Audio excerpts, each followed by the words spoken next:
आज के वीडियो में हम जानेंगे मंगल ग्रह के बारे में। मनुष्य के लिए हमेशा ही दूसरे ग्रहों पर जीवन की तलाश और उसके बारे में जानना हमेशा ही जिज्ञासा का विषय रहा है और इसी कारण विज्ञान हमेशा ही नए नए चमत्कार और नई नई कहानियां हमें ढूंढकर सुनाता रहता है। नासा का परसिवियरेंस रोवर मंगल ग्रह पर जीवन की तलाश कर रहा है और लगातार तस्वीरें खींचकर धरती पर भेज रहा है। इस क्रम में अब नासा के रोवर ने बड़ी सफलता हासिल की है। रोवर को मंगल पर एक चट्टान दिखाई दी है जो बिल्कुल पृथ्वी पर पाए जाने वाली चट्टान जैसी ही है। नासा ने ट्वीट कर कहा कि चट्टान पृथ्वी पर पाए जाने वाली ज्वालामुखी चट्टान यानी वोल्केनो रॉक जैसे है।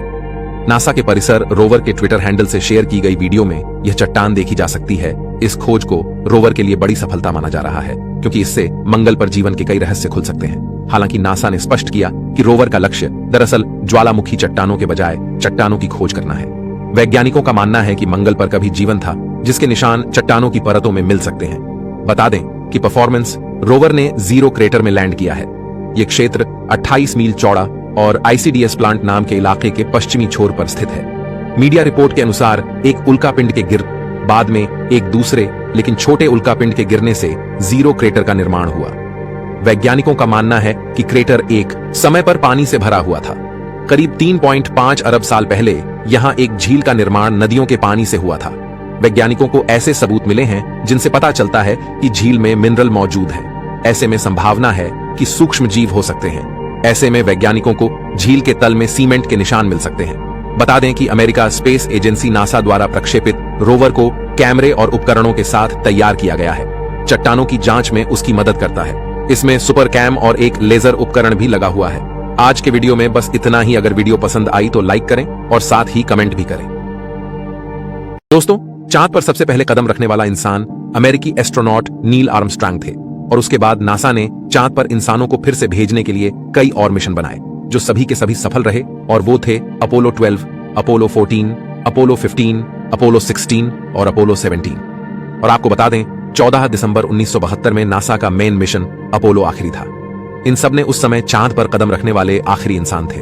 उसके बाद दुनिया के किसी भी स्पेस एजेंसी ने इंसानों को चांद पर नहीं भेजा। लेकिन ऐसा क्यों?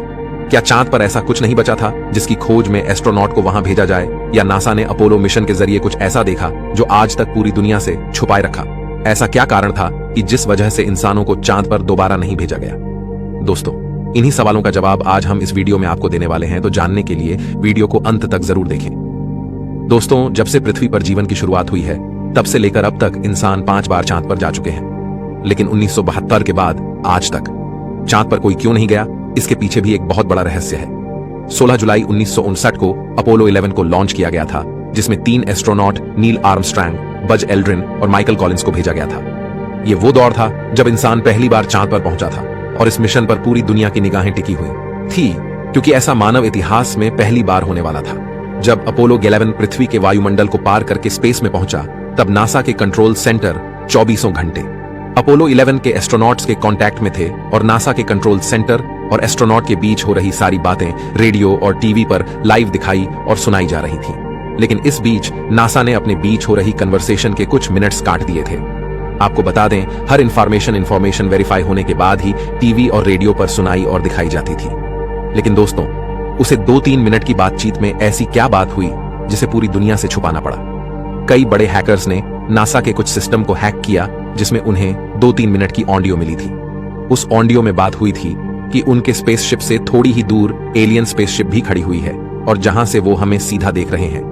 यूएफओ के विशेषज्ञों का कहना है कि एलियन सिविलाइजेशन आज भी मौजूद है और जो फोटोज चांद पर ले गए थे वो काफी एडिट करने के बाद ही रिलीज किए जाते हैं। जैसे कि इस फोटो में आप नील आर्मस्ट्रांग को अमेरिकन फ्लैग के पीछे खड़े सैल्यूट करते हुए देख रहे होंगे। दोस्तों, अगर इस फोटो का एक्सपोजर बढ़ाकर देखेंगे तो ऊपर की तरफ एक रहस्यमयी ऑब्जेक्ट दिखाई देता है। नील आर्मस्ट्रांग की बायोग्राफी में बताया गया है कि उन्हें डेली डायरी लिखने का शौक था और कई एलियन थियोसोफिस्ट ने यह भी दावा किया है कि उन्होंने अपनी डायरी में एलियन एनकाउंटर को ही पहेली में दर्शाया है। नासा ने 1972 के बाद भी 3 और मिशन बनाए थे जिनमें अपोलो 3, अपोलो 9 और अपोलो ट्विंस आते हैं। लेकिन कम बजट होने की वजह से नासा ने तीनों मिशन लॉन्च ही नहीं किए। क्या सच में नासा के पास बजट की कमी थी या वह हमसे कुछ ऐसा छुपा रहे थे? 12 वर्ष पहले एक YouTube यूजर ने अपने चैनल पर एक वीडियो डाली जिसमें अपोलो मिशन की डिटेल फुटेज दिखाई गई थी। दोस्तों, ऐसा क्या था उस वीडियो में जो इतनी तेजी से वायरल हुई थी? दरअसल उस वीडियो में सोवियत और अमेरिकन द्वारा 1976 में एक मिशन को लॉन्च किया गया था जिसमें चांद पर फिर से एस्ट्रोनॉट को भेजा गया था। दोस्तों, इस वीडियो में एक हैरान कर देने वाली चीज देखने को मिलती है जिसमें एक फीमेल की लाश मिलती है जिसका नाम मोनालिसा रखा गया था। जब इस वीडियो के बारे में नासा को पता चला तो उसने इसे अपोलो 20 हॉक्स करार दिया, जिसका मतलब है कि इस मिशन की डिटेल सारी फेक है। दोस्तों, 2007 में अपोलो 20 मिशन के एस्ट्रोनॉट विलियम रूटलेज ने एक इंटरव्यू भी दिया था और यह और वीडियो पर एक डॉक्यूमेंट्री के तौर पर दिखाया गया था जिसका टाइटल था aliens on the moon, the truth exposed, जिसमें बताया गया था कि अपोलो को टेल पॉइंट नाम के क्रेटर पर लैंड कराया गया था। उससे कुछ ही दूरी पर एस्ट्रोनॉट्स की टूटी हुई स्पेसशिप दिखी थी जिसे देखकर लग रहा था कि मानो कई सालों से वहीं पर पड़ी हुई थी। उसके अंदर उन्हें 2 एलियन की लाशें मिली जिसमें एक मेल और दूसरा फीमेल था और उस फीमेल बॉडी को फिर धरती पर लाया गया था और उसे एक सीक्रेट लोकेशन पर ले जाया गया। और आपको बता दें, वो जगह थी एरिया 51 और नासा ने इस स्टोरी को एक फेक स्टोरी बताकर बात को दबा दिया। दोस्तों, आपको क्या लगता है, क्या सच में अपोलो की स्टोरी पूरी तरह से फेक है? यह मिशन गुप्त तरीके से किया गया था और उसके बाद कुछ ऐसा हुआ कि नासा और रशिया की वहां पर जाने की हिम्मत ही नहीं हुई। आज के लिए बस इतना ही। अगर पृथ्वी किसी दूसरे ग्रह से टकरा जाए तो क्या होगा, तो आइए जानते हैं। वीडियो में आगे बढ़ने से पहले रहस्यमयी किताब को फॉलो जरूर करें। मिल्की वे यानी आकाश गंगा में करीब 50 अरब आवारा ग्रह भटक रहे हैं जिन्हें थामे रखने के लिए कोई तारा आसपास मौजूद नहीं है। इनकी खुद की कोई रोशनी नहीं होती जिस वजह से इन्हें दूर से देख पाना मुश्किल हो जाता है। पिछली बार जब मंगल के आकार का एक आवारा ग्रह हमारी पृथ्वी से टकराया था तब हमारे ग्रह की कम उम्र की ऊपरी सतह अंतरिक्ष में बिखर गई थी, जिसके बाद गुरुत्वाकर्षण ने इन टुकड़ों को चांद पर चिपका दिया था। इस बार एक भयानक आग और बहता लावा होगा जिसके बीच कोई जीव नहीं बचेगा और हम आपको बताएंगे कि ऐसा होने पर घटनाक्रम कैसा होगा। एक अज्ञात चीज हमें हमारे आसमान में दिखने लगेगी। यह रातों रात नहीं होने वाला। हमें पता चल जाएगा कि कुछ होने वाला है। हम इस ग्रह को धीरे धीरे बड़ा होते देखेंगे और आखिरकार एक दिन ये चांद के आकार का दिखने लगेगा। ऐसा लगेगा कि हर चीज बहुत धीमी गति से हो रही है, लेकिन इसके पीछे की वजह है इन दोनों ग्रहों के बीच की दूरी। अंतरिक्ष में ये आवारा ग्रह 11 किलोमीटर प्रति सेकंड की गति से हमारी ओर बढ़ रहा होगा।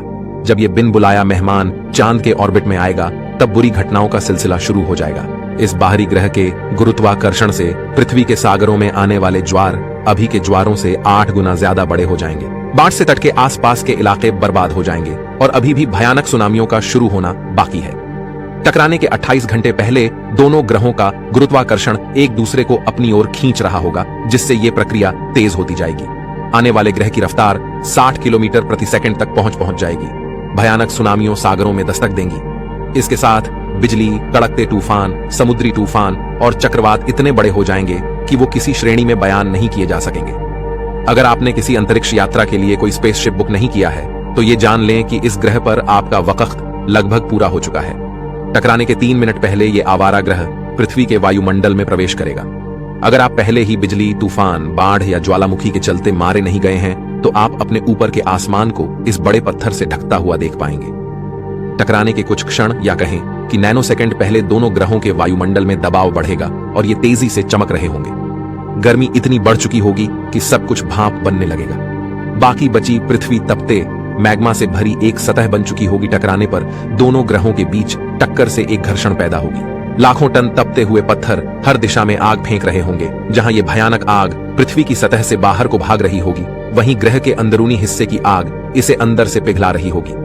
इसका एक बड़ा नतीजा होगा, पृथ्वी खुद पर ही ढह जाएगी। ये युग खत्म हो जाएगा। अगर आप किसी स्पेसशिप में सवार हो पाने में कामयाब होते हैं तो आपको दोनों ग्रहों के अवशेष अलग अलग ऑर्बिट में जाते हुए दिखाई देंगे। इनमें से कुछ दूसरे ग्रहों से टकराएंगे जबकि कुछ पूरी तरह से सौर मंडल के बाहर चले जाएंगे। जो भी बचेगा वो सूरज के चारों ओर उल्का पिंडों की एक पट्टी बना देगा। इनमें से कोई भी चीज इस बात की गवाह नहीं होगी कि पृथ्वी पर कभी कोई दिमाग वाली प्रजाति रहा करती थी। लेकिन हाँ, आप आराम से सो सकते हैं क्योंकि ये नहीं होने वाला। खैर, ऐसी संभावना तो नहीं है। ऐसी और रहस्यमयी वीडियो देखने के लिए हमारे साथ जरूर जुड़े।